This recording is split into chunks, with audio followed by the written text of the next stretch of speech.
السلام عليكم ورحمة الله وبركاته. كل عام وانتم بخير. كده أخذنا إجازة عيد ورجعنا بإذن الله تعالى ومواصلين في مواضيعنا الحلوة ومكملين مع بعض. من فترة طويلة وأنا أنسأل يعني ليش أنتي ما تعتمدي على دخل اليوتيوب؟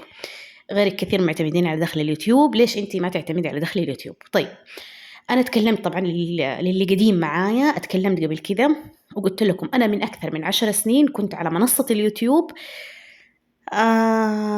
وكنت أتابع يوتيوب، يعني يمكن قبل لسه ما ينعرف اليوتيوب عند أكثر الناس.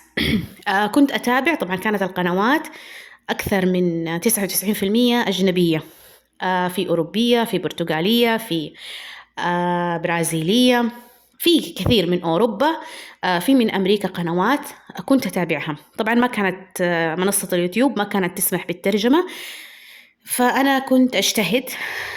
هو أنا عندي رغبة، يعني أنا في عندي برضو اتكلمت قبل كده، يعني اللي من أول معايا اتكلمت قبل كده إنه عندي في حاجتين أو عقبتين في حياتي. حاولت أتعلمها كثير وفشلت، وأنا أزعل لما أتعلم حاجة وأفشل ويجيني إصرار أو عناد إني أزيد أتعلمها. كانت الإنجليزي والسباحة، وما زلت مواصلة أحاول أتعلم الاثنين. فكنت أتابع في اليوتيوب طبعا أكثر من 10 سنوات، كانت أغلبها إنجليزية، تتكلم يعني تتحدث اللغة الإنجليزية وما في مترجم. فأنا كنت أحاول بالعنية أسمع القنوات الإنجليزية وأحاول مع نفسي أترجمها. واللي يعني أحاول ساعات أدخل معاجم، ساعات أدخل كذا أترجمها مع نفسي. طبعا واللي أفشل في ترجمته أخلي أحد، يعني من أقارب برضو تكلمت إنه أخويا أنا مترجم، فكنت أخليه يترجم لي هي. فممكن أنا ملمة أكثر من كثير من اللي دحين يعني دخلوا اليوتيوب، ملمة بنظام اليوتيوب أو بخوارزمية اليوتيوب. طبعا في هذه ال10 سنين في قنوات كثير قفلت، وفي قنوات كثير كانت نهاية أصحابها من جد مأساوية. أعرف قناة كنت أتابعها أجنبية، قتل أفراد عائلته. أعرف قناة قتل زوجته.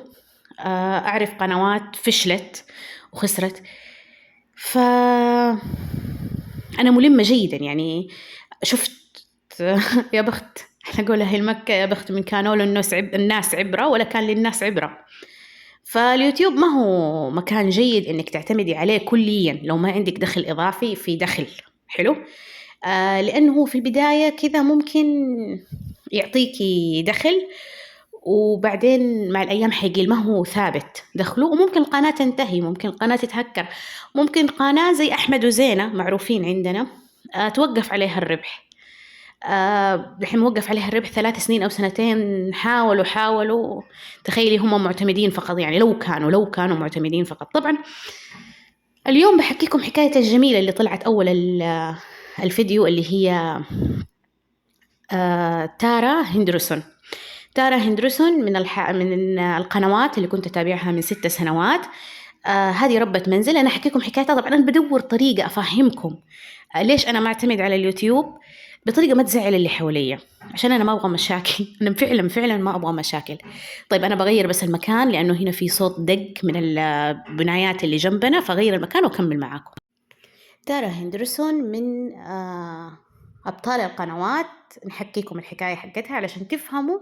طبعا هذه قطرة من بحر، خلاص من بحر حكايات أنا مرت علي، قنوات أجنبية وقنوات عربية. تارا كان زوجها في الجيش، في الجيش الأمريكي. وهي تزوجته وسكنوا في بيت صغير في وهي تزوجته أعطوهم بيت صغير في الجيش، يعني في نفس القاعدة حقت الجيش. حتى إحنا عندنا في اللي هي البيوت الخاصة يعني منتسبين الجيش أو العسكرية. في هذه الفترة أنجبت طفلتها الأولى، وفكرت إنها تفتح قناة.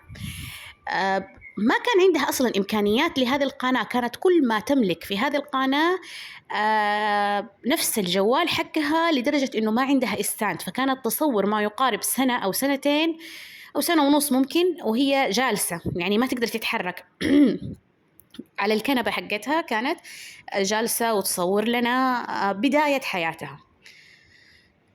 أنجبت طفلتها الثانية، وهي ما زالت تشاركنا. بدأت شوية تتطور في التصوير. بعد سنتين قناتها ما شاء الله تبارك الله عليت مشاهداتها وصار يجيها دخل بالهبل.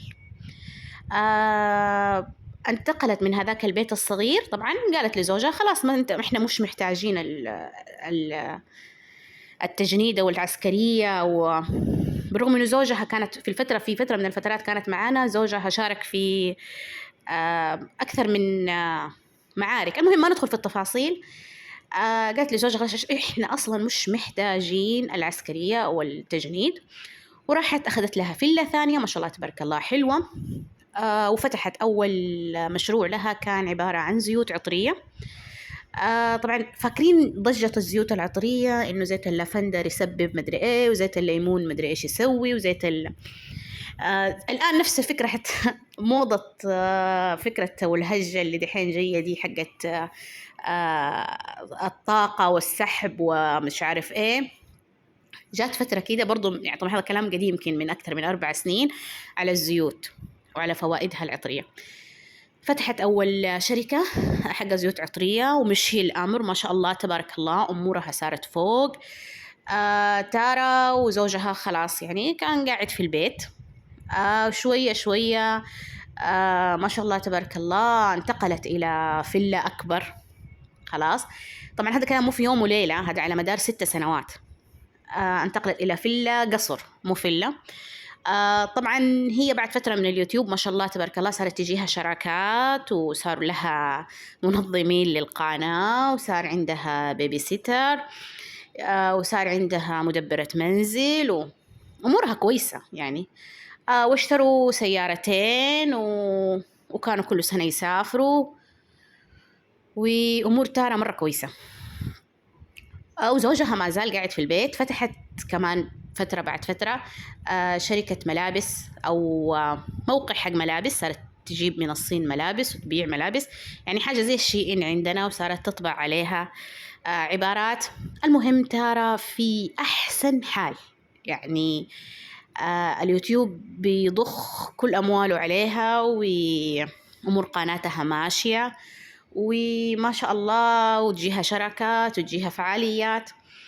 بعد 6 سنوات الوضع لم يكن كما هو.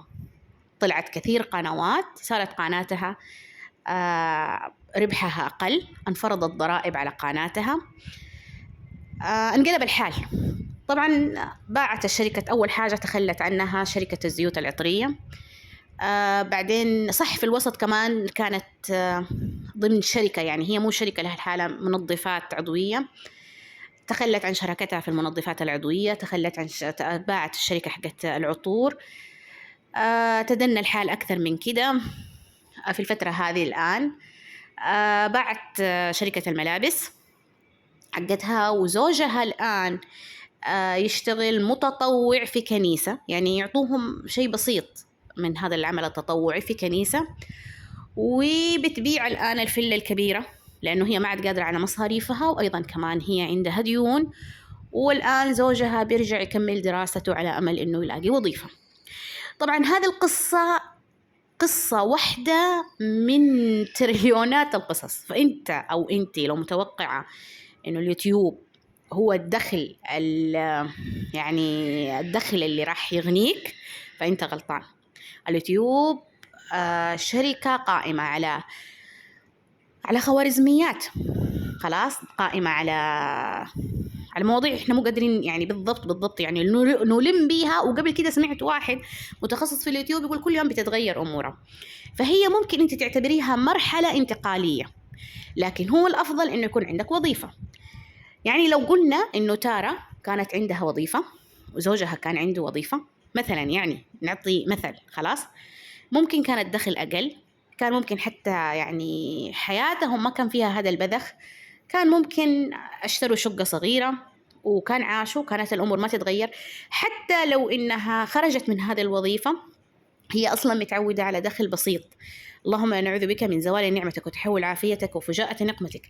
لما أنت متعود على دخل كبير ويصير الدخل قليل، هذه مصيبة يعني من جد، يعني هذه كارثة، فاهمين؟ فأنت لو متعود على دخل إنك وأنت قاعد وتسجل وتضحك وتتكلم ويجيك دخل كبير، عكس ما أنت متعود إنك تصحى كل يوم بدري وتروح دوام وعندك وقت توقيع وعندك وقت انصراف وعندك 8 ساعات حقتهم، يعني هم اشتروها منك هذه 8 ساعات.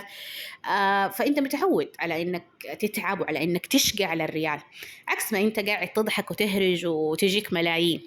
أنا ما أنكر إنه دخل اليوتيوب كويس وحلو، لكن ما هو دائم وما هو ثابت وما هو مضمون. طيب تقولوا لي حتى الوظائف ما هي مضمونة، احتمال وظيفة واحدة ما هي مضمونة، أما بعد كده لو دخلت سوق العمل حتلاقي وظائف ثانية.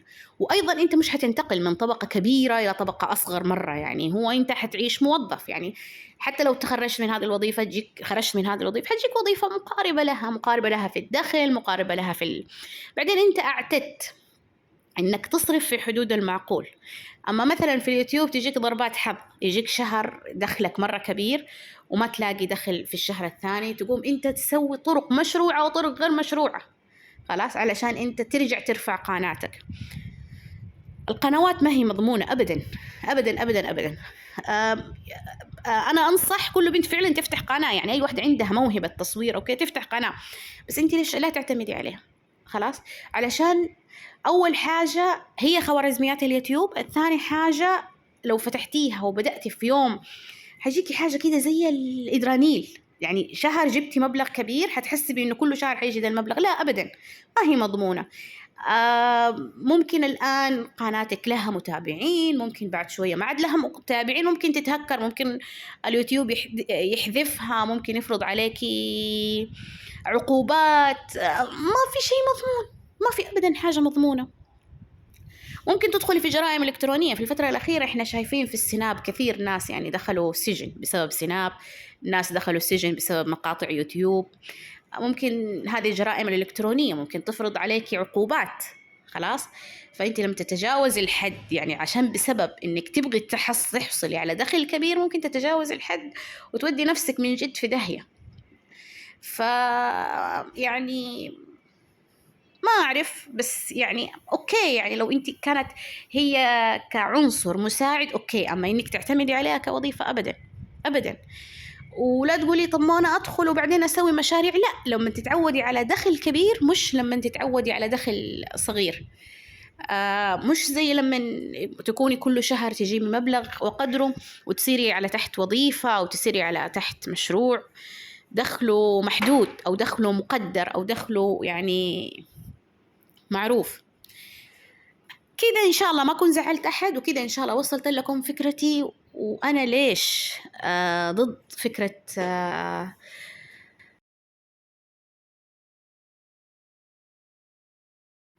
أنا محتاجة دخل ثابت، دخل يعني بإذن الله تعالى ضامنة إنه أجيبه كل شهر، ولو خرج من هذه الوظيفة أجيب زيه أوكي.